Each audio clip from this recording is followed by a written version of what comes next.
Welcome to University Drive, your pathway to the transformational work of University of the Bahamas.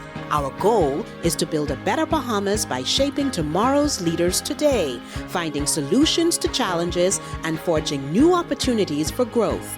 University Drive, where faculty, staff, students, and alumni travel the road of progress together with you.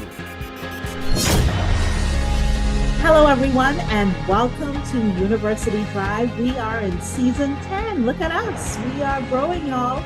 Thank you so much for continuing to listen to us. We have a very special guest for this episode. In fact, he is the founding producer of University Drive. We have Dr. Ian Strachan joining us for this episode. Welcome, Dr. Strachan. Thank you so much for having me. Always a pleasure to be back. Always good to be in your company, and it's nice to come back home to University Drive. We are doubly excited, not only because you've come back home, but because we get to talk about something that's really interesting and important. And that is, you've come out with a new piece of literary work that I find very intriguing. In fact, it has us thinking very deeply about the kind of legacy that we have as Bahamians. I'd venture to say that a part of our legacy is one of oppression, but another part of it is also about our indomitable spirit, our spirit of resilience, getting knocked down seven times and getting up 8 times. And you have decided to focus your imagination on the story of poor Black Kate, the slave girl, on a plantation in Crooked Island very many years ago. And her story became one that was used to sound a cry for why we needed to abolish slavery. And you've taken an imaginative approach to telling that story as a novel. And to me, that is very fascinating. Tell us about what propelled you to dig into this. Right. So, thank you. Well, I guess there are two ways to explain the why. The first is that I've always been a lover of history. It was my favorite subject in high school. I had a wonderful teacher by the name of Cecilia Swan, who left us way too soon. And she was different. In our 10th grade at Government High School, we did African history. She had been a UWI student, had gone to university with my mother, actually. And we studied the kingdoms of Songhai, Mali, Zimbabwe. And then we went into the O-level curriculum in grade 11. And so I had a rich introduction to the study of where we came from and of the past. And as a scholar, I always, gravitated towards wanting to understand our history, how we became the society we became, the acts, the choices, the decisions, the movements that shaped us. And came across the story of Kate in a book by the late Gail Sanders, Slavery in the Bahamas, and made a mental note. And it was of personal interest to me because I am actually a descendant of the Moss slaves. My mother's family, the Moss side, is from Crooked Island. She's also descended from Hannah's of Acklands. And so this happened on the Moss plantation, which is around Landrill Point in Crooked Island. Happened in 1826. And I made a mental note that I wanted to explore this. I wanted to write about this. And then in 2008, I had the opportunity, 2007, 2008, to get a sabbatical to begin to work on it in earnest. And it's 15 years later now.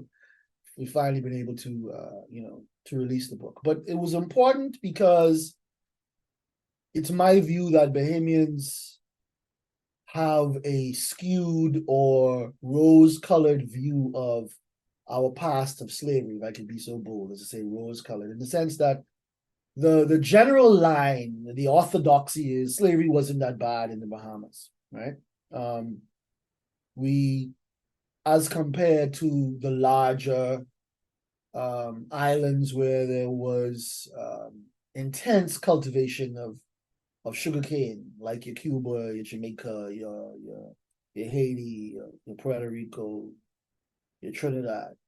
And because we didn't have that economic drive, that intensity of labor, it is assumed that we didn't have brutality, that we didn't have dehumanization, that there wasn't much suffering.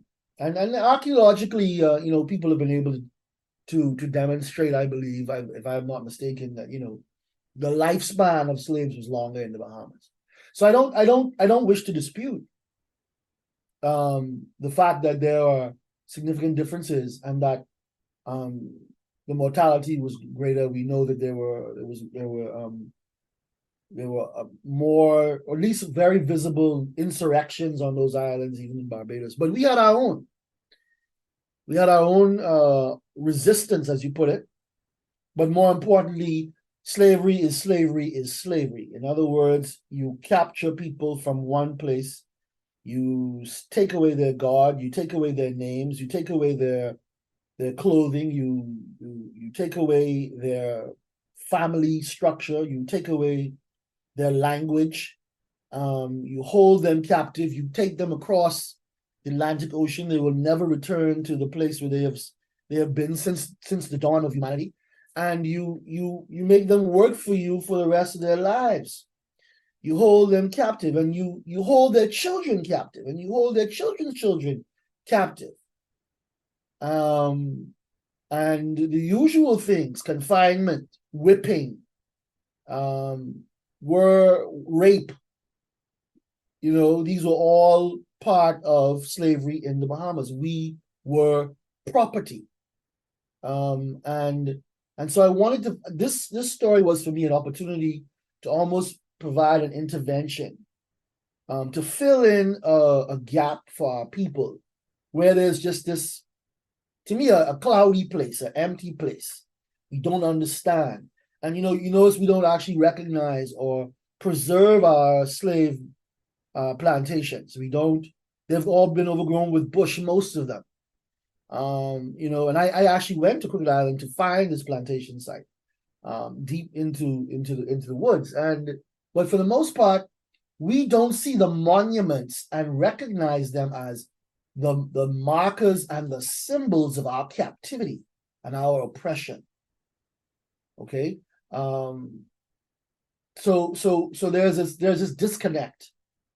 And as an artist and as an intellectual, that is what I've been preoccupied with, is why I wrote my book, Paradise and Plantation, in the sense that here we are, we call ourselves paradise. We produce paradise for foreigners. But this society is one that was built on slavery, and is also a society where the economic model is a plantation model. It's one that's extractive and exploits, and we don't own it. No, there are no whips at the hotel. I get that. There are no chains. But the continuity in terms of the economic model is still there. And so the reason I did this, the reason I was prompted, moved to do this, was for the things I just mentioned, a desire to tell our history. And then, of course, I had to tell it imaginatively, because there aren't any oral accounts. In some societies, you have that. Some slaves, they did interviews, they wrote their own, with assistance, got their own story written. Kate's story is only found in the documents which have been preserved in the museum, in the Bahamas Archive and in the British Library. And thankfully, there's a lot there, actually. Because she was killed, tortured and killed, and then there was a trial, and the minutes of that trial still exist.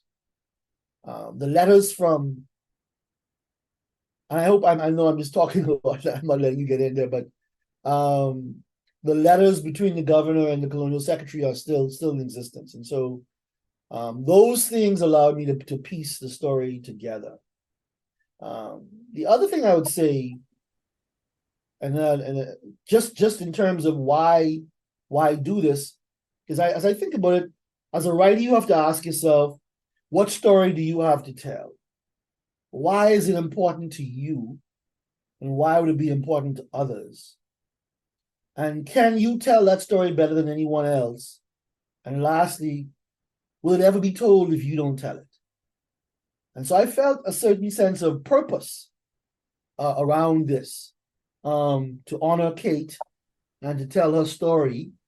And it was hard to do it, and I put it down many times. That's why it took so long, because it was kicking my butt. But I'm very grateful that I was able to do this, and I hope and pray that I've done her story justice. Yeah. I am trying to reflect and process everything that you've said. You've said so much that gives context and helps us to think about this. You know, you say slavery, I say trauma. And sometimes Yes. trauma lingers and it festers. And a lot of times we're not aware that we are either being impacted of it, the product of it, and the extent to which it really helps to shape who we are, not in the defeatism of trauma, but maybe in the resilience and overcoming it and learning from it and giving voice to it, talking about it. And a part of talking about it is actually knowing about it and documenting it. And so there I see your work in the mix of all of that. No, I like that. I mean, I think it's important that you use that language, the language of trauma, which we relate now in our own moment to, around the harmful things that happen to us during our lives, usually through no fault of our own, right? Abuse, loss. We are part of a gigantic event like a Hurricane Dorian, or in some cases now you see people, huge forest fires or earthquakes, like the one that happened in Haiti. So we know that the trauma is this tremendous pain and psychic anguish that with something terrible happens to us that we can't control. Now think about that in your own life, because you cannot go through the journey of life and not experience trauma. Now multiply that by 15 million souls. All right. And you have a sense of the magnitude of what was done to Black people. Right. I often try to draw people to the way the Jews, 6 million Jews, perished and how they suffered, but also how they remember, how they refuse to forget, how they refuse to let anyone else forget. All right.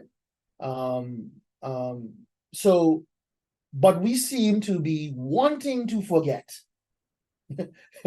our past, uncomfortable with it. We don't want to sit with it. And we certainly, in our tourist economy, where we are serving a majoritively white clientele, I suspect that there's a level of reticence, doubt, uncertainty about race relations, period, but the history of slavery, which is our history, right? So, these are monuments that we don't want to honor. And again, when you don't acknowledge something, you don't deal with something, it lingers, right? So if you don't deal with this history, then you have people who don't love themselves, who really believe white people are smarter than them, more beautiful than them, more ethical, more moral than them, more trustworthy than them, right? You grow up and you might believe that Black people really are lazy. There are so many ways that slavery is a legacy that is present in the moment, in the very moment. The things we say to each other, come from with your Black self. That's a very interesting. Okay, you can just say go away. Come from with your Black self. So the very fact that you're Black is a part of the problem with you. It's why you disgust me. So yeah, we could take that even further. Blacklisting. yeah. So the self-hate the inferiority complexes, the self-sabotage. This is all a legacy of slavery. But you're also right. I didn't want to write a story that was just going to be a downer. I didn't want to write a story that would just be about defeat. I didn't want to write a story that just make everybody sad. Right? I wanted to write a story that yet could inspire people.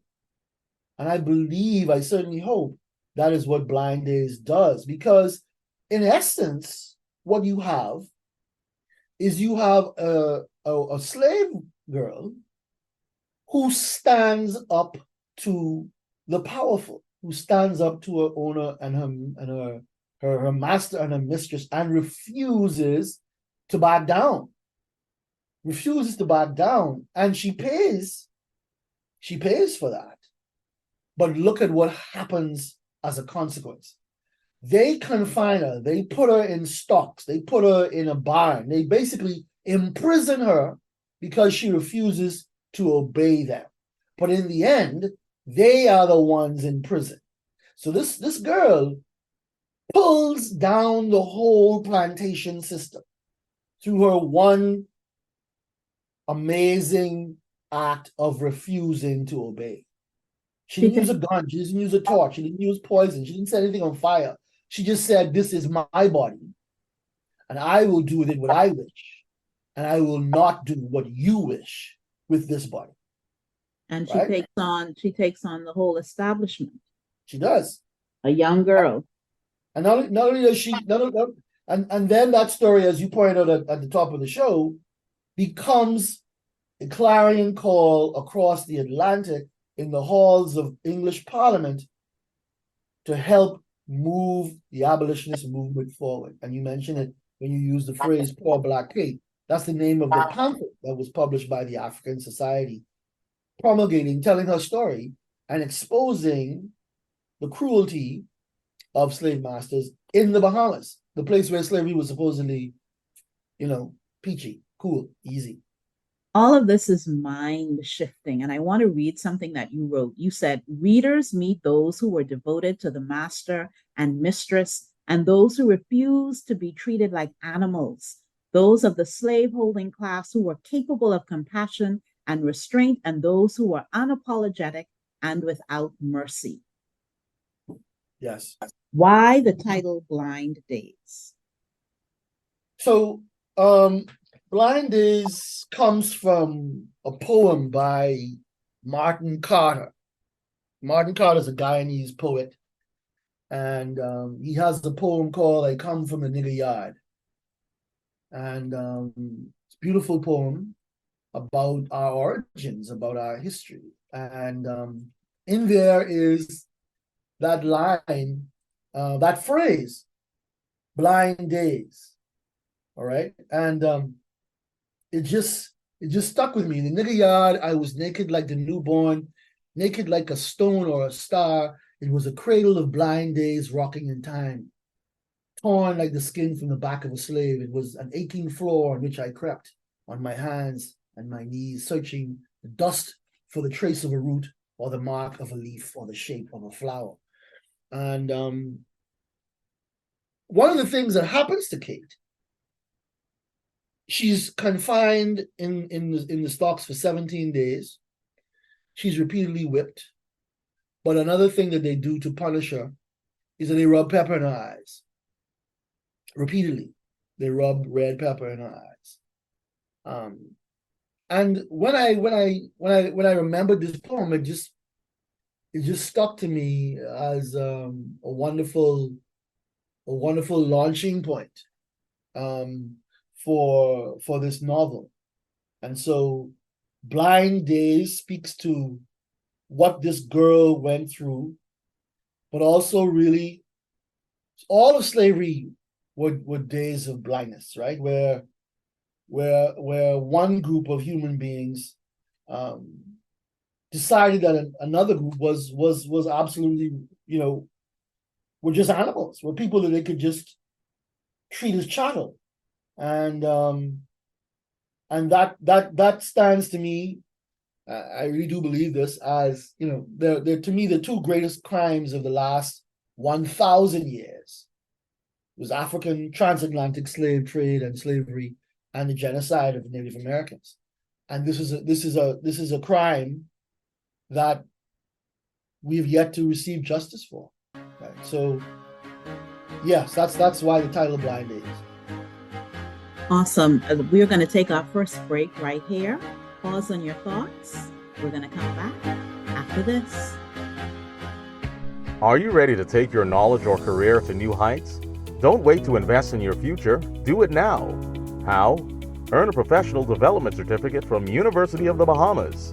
Whether you're looking to enhance your leadership abilities, sharpen your technical skills, or explore a new field entirely, our Continuing Education and Lifelong Learning Center has the ideal course for you.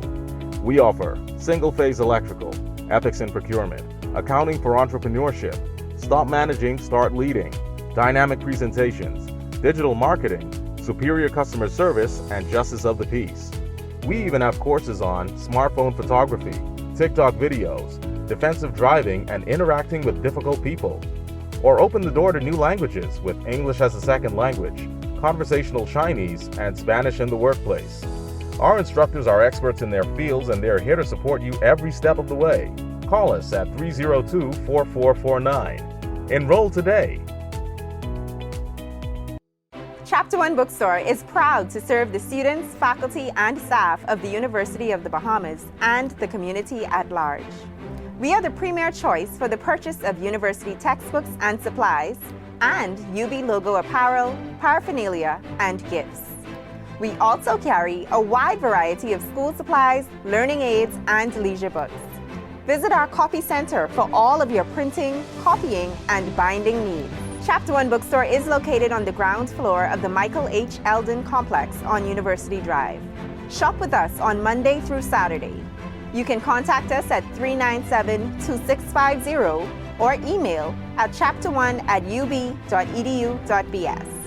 Follow us on Facebook and Instagram at Chapter One Bookstore. Chapter One, the premier choice.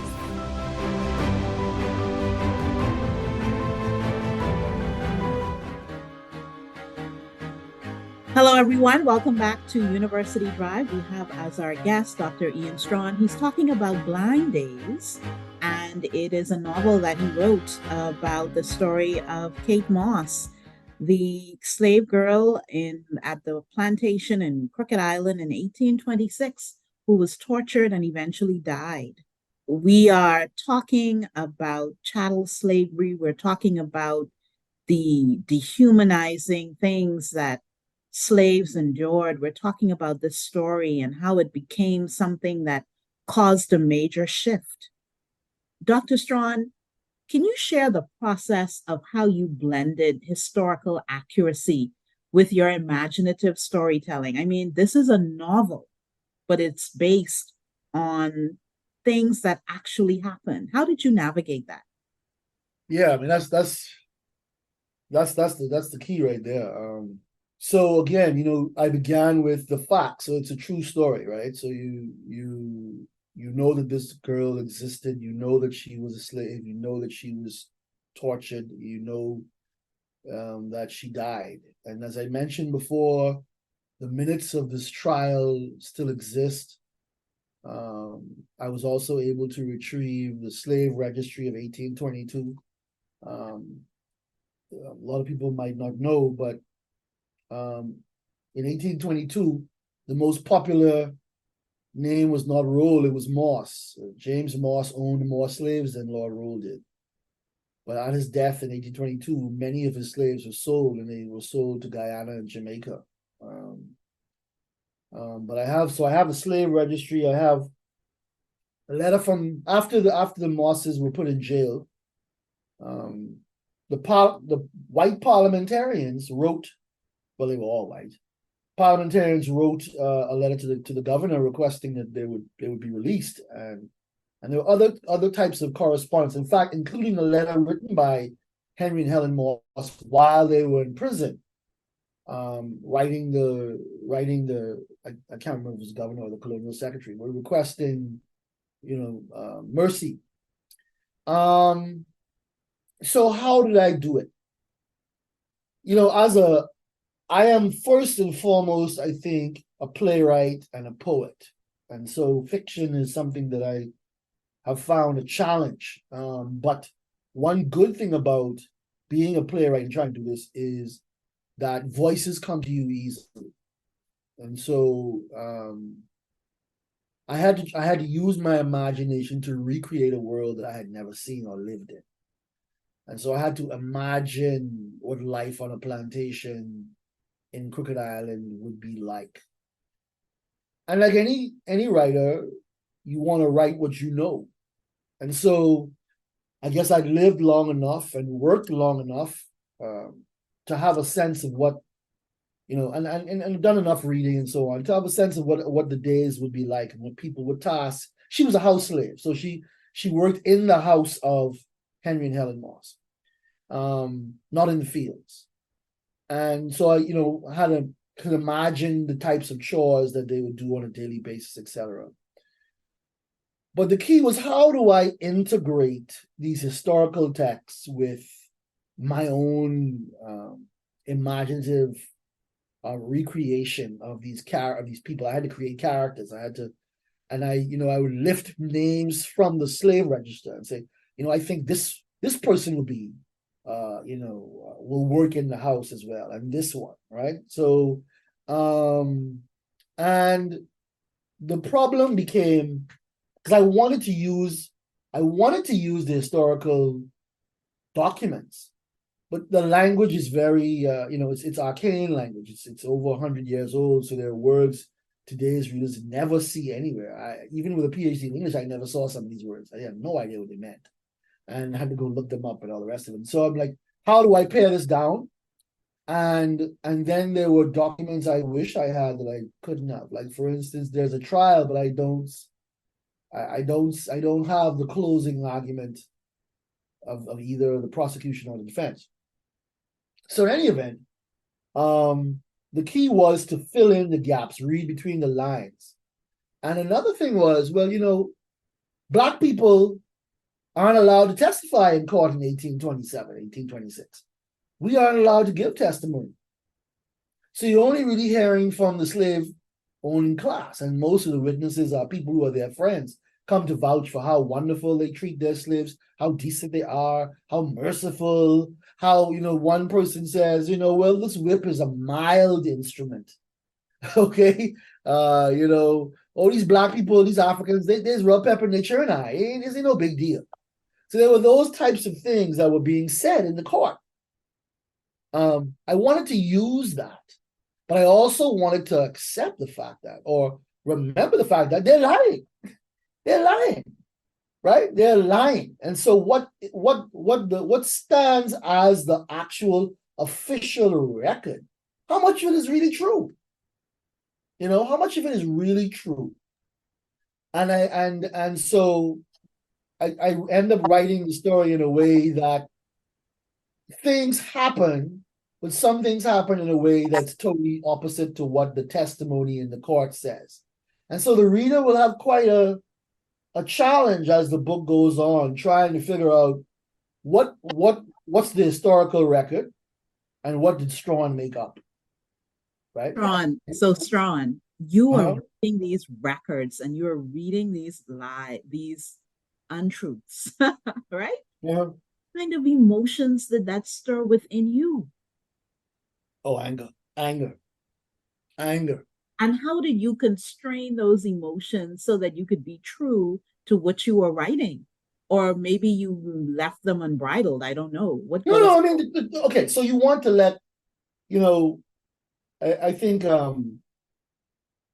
you want to let the testimony speak for itself. And what I stumbled upon, really, because I struggled for a long time and had people read it, and I want to give credit to a former colleague of mine at the university, Micheline Adams, Trinidadian writer and scholar who helped me read the script and gave me wonderful feedback. Emil Hunt, Keith Russell, Michael Stevenson, and Nicolette Bethel. What I ended up doing was,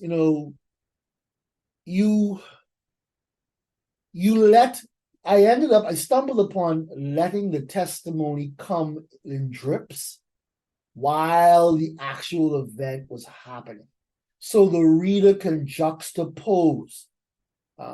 Here in this page, they are whipping this girl mercilessly. And then the next page, you have this planter who's a neighbor of the Mosses, talking about how wonderful and kind and merciful they are, and how they care so much for their slaves and give them medicine when they're sick, blah, blah, blah. I didn't need to do anything other than that. I just juxtapose the two, right? And leave it to the reader for the hypocrisy, the falsehood, to just rise up off the page, and for them to feel the same anger and sickness in the stomach that I felt, right? So I don't have to, it's not something that you need to lay on thick, because it's all right there. Once I came upon the accident of how to integrate the testimony into the story at the right times to provide a contrast between what the white people say and what actually is happening. Because the truth is, we'll never know all that really happened, because why should we believe them? They're trying to protect and get Helen Moss off. And by the way, I should say, credit must be given. The fact is, not all white people in 1826, 1827 were merciless and cruel. The Attorney General wanted to charge Henry and Helen Moss with murder. That's what they were brought to court to answer, a charge of murder. And the grand jury rejected that. And then a lesser charge of cruelty was brought. But up until the Attorney General's closing remarks, he said, this is a murder. You people won't charge them with this, but they killed this girl. And then when the pressure was brought to bear, because the governor was out of the colony at the time, Governor Grant, when the members of parliament are writing and the governor is on the side of the Mosses, because they all socialized together. They would have parties and beach picnics, go to Rose Island and be at the governor's mansion having dinner and celebrate King George's birthday, etc. And so it was a small group of socialites and so the governor was very familiar with Henry Moss and his wife, and he was very partial to them. So, but when the pressure was being brought to release them, to not charge them with this money, to shorten their sentence, it was Chief Justice William Vesey Munnings who was like, well, hell no, these people deserve what they've gotten. And we're not going to do that. And then it went to the colonial. Now, Vesey Munnings was both Chief Justice and President of the Legislative Council. And then it went to the Colonial Secretary. So the ultimate decision was, we can't settle this here. The governor and the Chief Justice don't agree. We'll take it to the Colonial Secretary, who ended up being Huskinson. And he was like, why should I show mercy to people who showed no mercy to anyone? And so they spend their, I think it's 6 months, 5-6 months in jail. Nowhere near enough for the life of a person, but that was the moment we were in. And so what's interesting for me too is, how do I get into the minds of a slaveholding class that puts one of their own in jail for cruelty? What would make them do that, right? Now, we know the moment we're in is one where the British government is applying pressure to the Bahamian Parliament to introduce improvements, to improve the lot of slaves, to protect slaves, to stop you from selling separating families, and to stop you, to contain how much you can whip a person, to allow them to get married. Various things various reforms the British government is trying to impose. And the Bahamian Parliament is resisting. They don't want to do any of it. But the abolitionist movement is in full swing by 1826. And so that, I think, plays a part in how this all shakes out in the end, and how these people, the whites, were able to sentence them. But then shortly after regret it, And they're like, never mind, let them out, man, let them out. I could just hear the complexities of the power dynamics and all of the human behavior. And as you did your story, as you were writing, you had to develop characters. Yes. You had to develop characters. How were you, and you talked a little bit about it, getting into the mindset of these people but how did you do that and bring a character to life and be true to the times in which they were living at and the emotional depth of that character? Yeah, good I'm question. very intrigued about. So I told some folks at a reading recently, how do you enter into the psychology of life on a plantation? Well, I've worked in the public service for over 20 years, and it's similar. Wow. Not only Paradise and Plantation, public service and The power dynamics. I mean, people behave towards power. I believe that that doesn't change.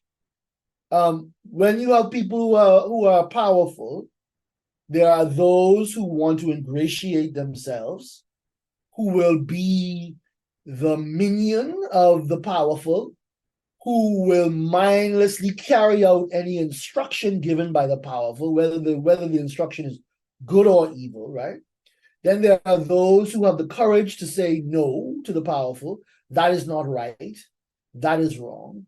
And then you have those who cannot say it to the powerful's face, but behind their back, they despise them, they undermine them, they do every little thing to say, I hate this regime and I want no part of it.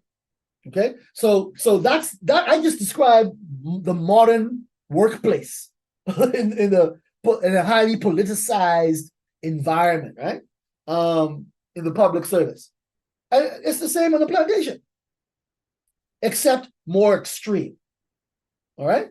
So instead of someone stealing paper or a stapler or whatever else your institution deals in, you steal something else, right? But you play sick. Slaves played sick, right? So there are I didn't have to go that far. I just looked into my own ability to observe human behavior, and having been a leader in an organization, I have been able to observe human behavior under all of those circumstances, all of those different permutations.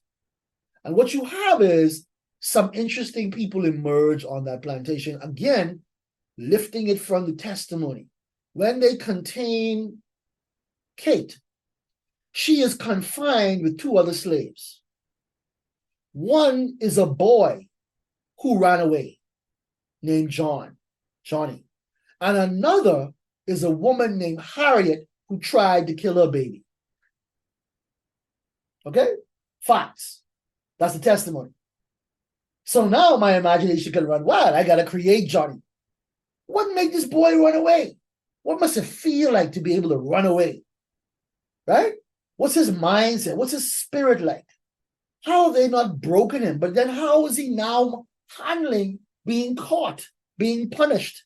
And then this woman, Harriet, who tries to kill her baby. And this is something that we may never have thought would have happened in plantations in the Bahamas. But it was common in slavery. And in fact, Toni Morrison's novel, Beloved, is all about that. Right? And so then you have to inhabit and give these people personalities and character. And then I wanted a window into the life of the whites and someone who's close to them, observing them, overhearing their conversations. What does it look like from his point of view? So I found a slave on the list. His name is Bacchus. I choose him. He is the head house servant. He serves the master. He helps him, puts out his clothes, shines his shoes, brings him his wine, brings his food. And he has a perspective on the white people and the things they say. Because from time to time they'll talk about what happened in Nassau, or what happened in Parliament, what's in the Royal Gazette, the newspaper. And he happens to be best friends with Kate's father. Kate's father's name is Limerick. And so I end up creating a world around these people. And then there's we know that a cook named Lucy rubbed pepper in Kate's eyes. Well, Jesus, you, the slave, now take it upon yourself to mete out punishment on this girl. Do the work of the master, right? Well, you must be quite a character. You must be a piece of work, as our people say. A case and a half. And so I had fun creating Lucy, right? I had fun creating this cook who, and clearly she just can't stand the guts of this girl to be disobedient to her master and her mistress, who clearly she must love to death. And then, of course, you have, on any plantation, you have slave drivers. You have the overseers who are white, but then you have slave drivers. These are black men whose job it is to manage work gangs and make sure they get the work done and keep them in order. So now here are slaves doing the bidding of the master, whipping and punishing their fellow slaves when they get out of line. And that's a curious job to have. That's a curious role to play. And we are told in the testimony that after Kate was released, she was sent out to work in the fields. So she was demoted, banished from the house, and sent to work in the fields. And out in the fields, she was whipped by a slave driver and dies, collapses eventually and dies. All right? So, well, who is this slave driver? What is it like to stand in the middle? You're not the master, you are a slave, but you're a little above the slaves because you carry a whip. So the story gave me these opportunities to create these characters, and I give the slave driver the name of London. Again, I take it from the list. I decide, you know what, London, you are my slave driver. I don't know if London was a slave driver or not. But again, I have to use my imagination. I have to take creative license, right? And create this world. And those parts of it were fun. Writing the characters, their perspectives, how they feel about Kate, and then creating Kate as well, giving her a life, her emotions, her aspirations, give her dreams, and give her heartbreak, because we find out that her little sister dies shortly before this whole incident takes place, got sick. And so I think, well, how does that affect her mindset, her view, her attitude? So yeah, that's pretty much how I did.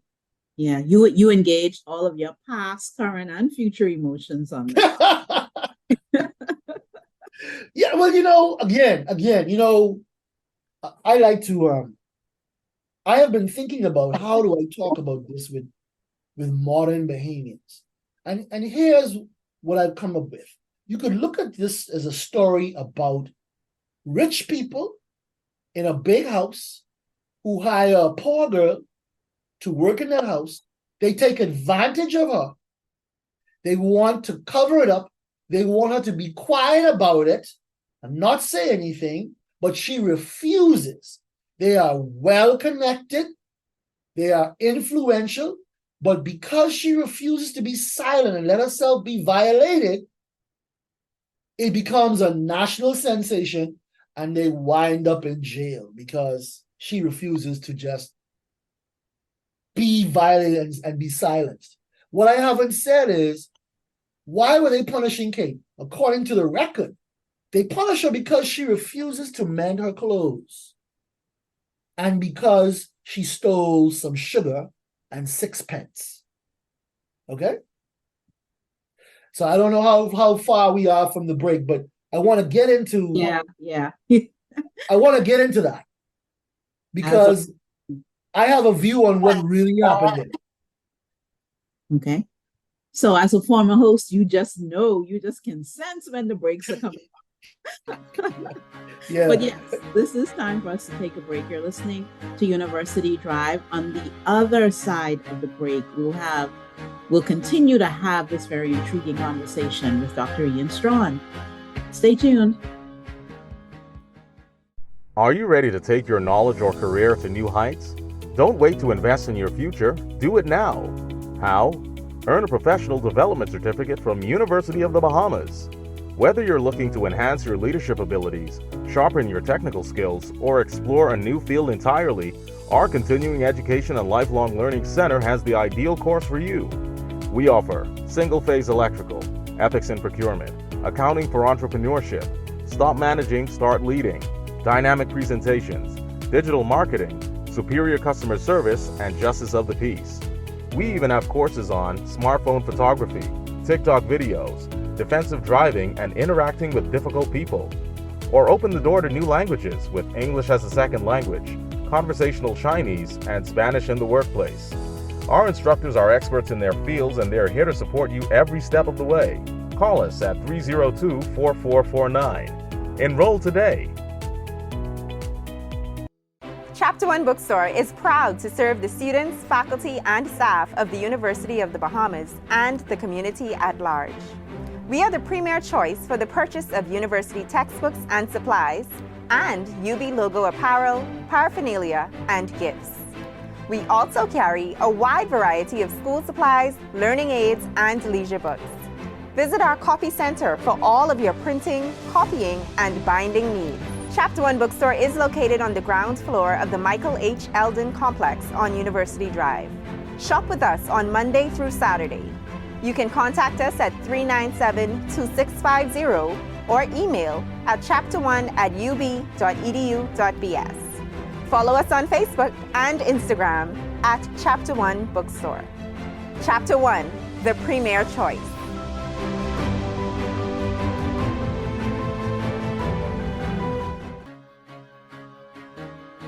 Welcome back to University Drive. Our guest is Dr. Ian Strachan. We're talking about his novel on Kate Moss and what happened to her all the way back in 1826 and what it sparked. And we were just about to get into what Kate, the slave girl, was accused of that got her into hot water, that led eventually to her death. Right. So this doesn't add up to me. You steal some sugar. You steal 6 pence. You won't mend your clothes. And for this, they put you in stocks. I don't know if people know what stocks are. Your hand and your head are put into this wooden contraption. And you can't sit, you can't lay down. And they put her in that for 17 days. And they whip her repeatedly. Okay? They rub pepper in her eyes. All because you won't mend your clothes. And this is a girl. Okay? Girl. I make her 14, but the Kate that I see in 1822 on the list is 8 years old. Which means by 1826, she's only 12. But I make her 14. What happened here that would cause such a violent reaction to a domestic slave? She wasn't trying to start an insurrection. She just refused to mend her clothes. And so what I conclude is that she was raped. She was raped by this man. And this explains for me the over-the-top reaction of his wife, the over-the-top reaction of Henry himself, of the cook, and all the others who beat this woman. She's beaten by about 6 or 7 different people, including her father. What if she is raped? Now this makes sense to me. She won't mend her clothes. And they tell her at one point, if you will just mend your clothes, we'll let you loose. And she refuses. And she says, I don't care what you do to me. That's fascinating to me. And so we know that in slavery, you are chattel. There's an advertisement in the Royal Gazette that I put in the book. And in the Gazette, they are advertising the sale of a family. It's a woman and 3 children. They never mention the father. The father isn't part of the family, apparently. Okay? So, but think about that, because you're not allowed to marry, you're not really allowed to have family. They can do with you what you want. And so this man can rape these women if he wants. But what if you rape this girl in this house, you tear her clothes, but she refuses to fix the clothes and comes back to work. And that is basically what I decided to do with this story. She refuses to go along with the I guess you could call it the lie that nothing happened.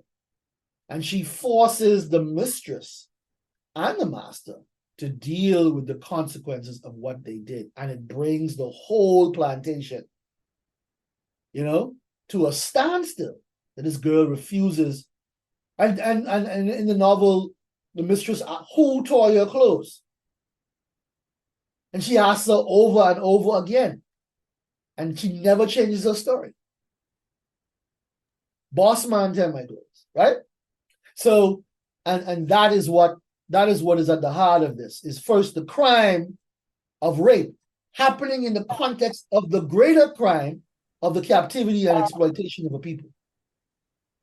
And her refusal to mend her clothes was her stand.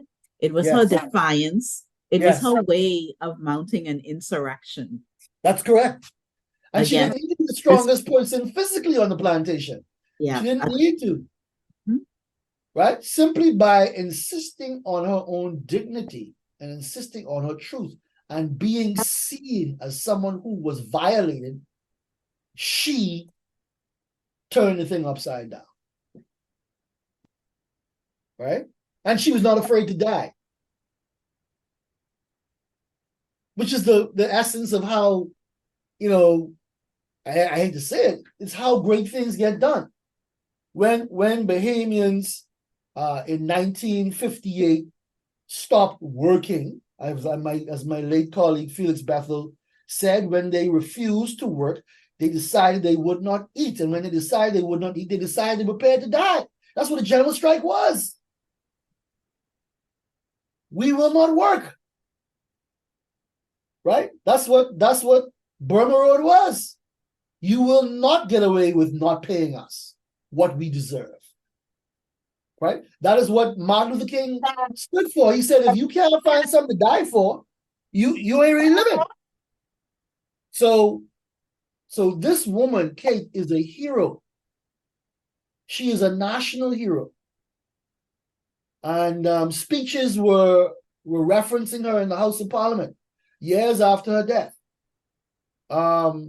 And she helped bring the momentum of reform and change.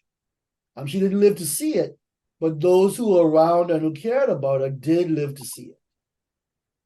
And so the story is not just one of tragedy or suffering and loss. It is also about great heroism and the power of a single decision not to be made invisible, not to be silenced, not to let those who have hurt you get away with it. I want to add to that bravery and courage in one so young, coming up against the cruelty, the animalistic natures, and the disgustingness of people who were 2 and 3 times her age. Black and white. Black and white. Yeah. That must be something to see in a fictional representation, all made by Dr. Ian Strachan. What do you want readers of this novel to feel and to do at the end of it? Wow. I mean, I remember being a boy and watching Roots, right? And it was transformational. Transformational for me. It left an indelible impression on my young mind. Watching a white man whip a slave and saying, your name is Toby. And he says, no, my name is Kunta Kinte. Right? That dramatization of what happened to millions of us changed my life, changed my perspective. gave me a consciousness, of who I am, of how I got here, and of the price my ancestors paid. But not only that, of my inheritance and of my obligation. And I am not a person who, how can I put this? I believe in, in the human family. I do. I believe God loves us all, and white, black, yellow, red doesn't. I get that. But fundamentally, in 2023, I am a black man, an African, in a world where blacks and Africans are probably the least valued people on the planet. I think the Native Americans would argue that they have us beat. I can accept that. Today, black people are not valued as they should. Today, they are exploited. Today, they are violently and arbitrarily killed and confined and jailed and sentenced. Today, they are denied their rights. Today, right? Not 1826, 2023. And so my hope is that this book would awaken a consciousness in those who need it. That it would fill a gap, as I started out early, talking about the void. And I think it's personal for me, holding up. I grew up in a broken home. I didn't know my father. I feel like I met him for the first time when I was 8 years old. I had no memories of him before that. There are all of these things about my own childhood past and my family history that are just blanks. And it made me someone who was a collector, someone who hoards information and wants to know how things. When my first son was born, I bought the newspaper and put it in plastic. I still have the newspaper from 2005. This is what happened in the world the day you were born. I don't want my children to not know where they come from, to not have answers, to not know one side of their family because daddy and mommy broke up. So it is important to me on a personal level to know the past, to have answers to the questions. And I certainly hope that this will help answer some questions for people about who we are, what we went through, how we struggled. And don't think for a minute that we were just passive victims, not fighting back. Bob Marley has a song, Buffalo Soldier, right? Stolen from Africa, brought to America, fighting on arrival, fighting for survival. And that's what we were. We have always been fighting, and we're still fighting, and we can't stop fighting. And the most important thing is, even if you know you cannot win, still fight, because no one can take your dignity from you. And though you lose, you may allow others who come behind you to win, right? And so this girl knew she couldn't win, but she still fought. And we as Bahamians need to rediscover that, in my opinion. Rediscover that. We're afraid, we're passive, we're lazy, we're selfish and self-involved, and we are not stepping up to fight for our country and for our children. What we are prepared to do is let them get on the plane and go and don't come back, while others will come and enjoy our country. And Pinland said, if you're not prepared to fight for your country, you don't deserve to have it. That's still true today. And that's what I hope they'll get from me. Profound. Thank you, listeners, for joining us for this episode of University Drive. It's been our pleasure bringing it to you. Join us again next time for another exciting episode. I'm Tamika Lundy. Take care. Bye for now.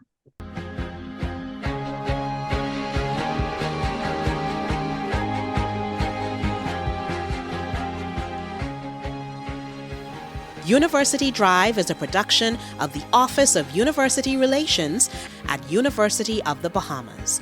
All rights reserved.